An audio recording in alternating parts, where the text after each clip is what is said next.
नमस्कार। छठ व्रत के बहुत सारा शुभकामना। छठ पर्व एगो 4 दिन के पर्व ना होला, ई 1 साल के इंतजार होला। 1 साल इंतजार के के बाद छठ व्रत आवेला। आ छठ पर्व जौन बा बिहार के सबसे प्रमुख आ सबसे सुंदर सबसे सुहावना पर्व लागेला। छठ पर्व के बहुत सुंदर सा प्यारा सा गाना लेके आ गई बनी, देख के सुन के बताई जा कैसन बा।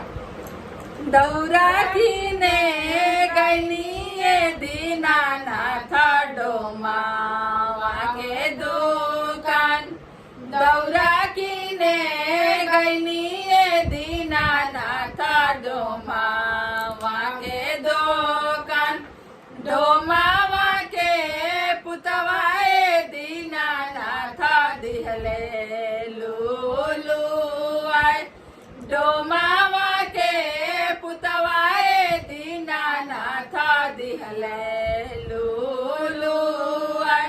भागू भागू बाजिन दिवाई आया रघिया के हो बेर, भागू भागू बाजिन दिवाई आया रे पारी छैया बाजिन लो मिलिया होई है हो बांझ, तोरे पारी छैया बाजिनी लो मिलिया होई है हो बांझ।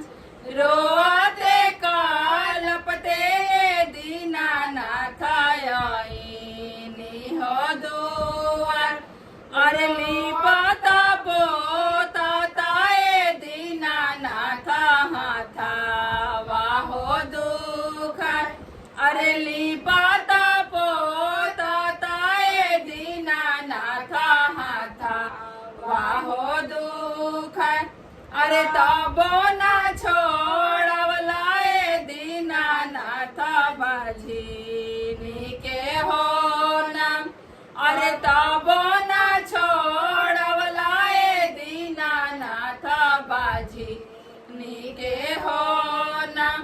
सासू मोरे मारे हो दीनानाथ ना नदिया नोचे हो बार, सासू मोरे मारे हो दीनानाथ ना नदिया नोचे हो बार।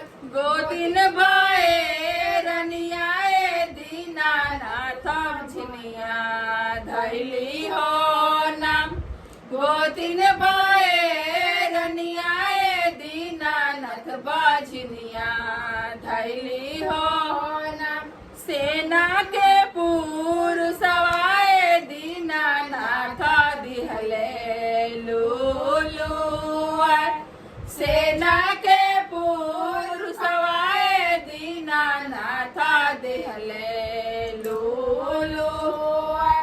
छुपा हो खा छुपाए तिवाई पाटोरवे पोछा हो लोर, छुपा हो खा छुपाए तिवाई पाटोरवे पोछा हो लोर।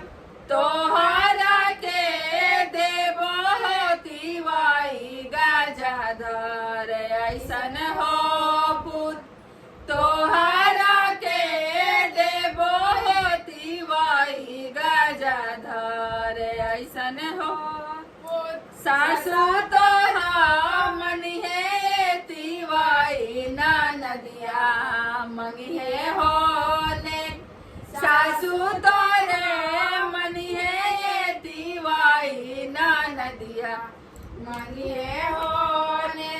गोदिन बाए रनियाए तिवाई लर कोरिया धरी है हो नाम, गोदिन बाए रनियाए तिवाई लर कोरिया धरी है हो नाम।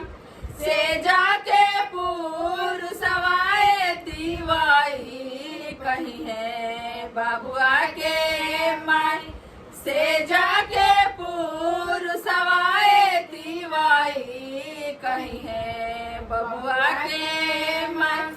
धन्यवाद। गीत अच्छा लगे तो हमने के कमेंट करी जा, बताई जा कि कैसे हमने के गाँव तनी जा, और चैनल पर नए वाली जा पहली बार देखा तनी जा तो सब्सक्राइब के बटन जरूर दबाई जा, और हमने के वीडियो को लाइक करी जा और शेयर करी जा। धन्यवाद।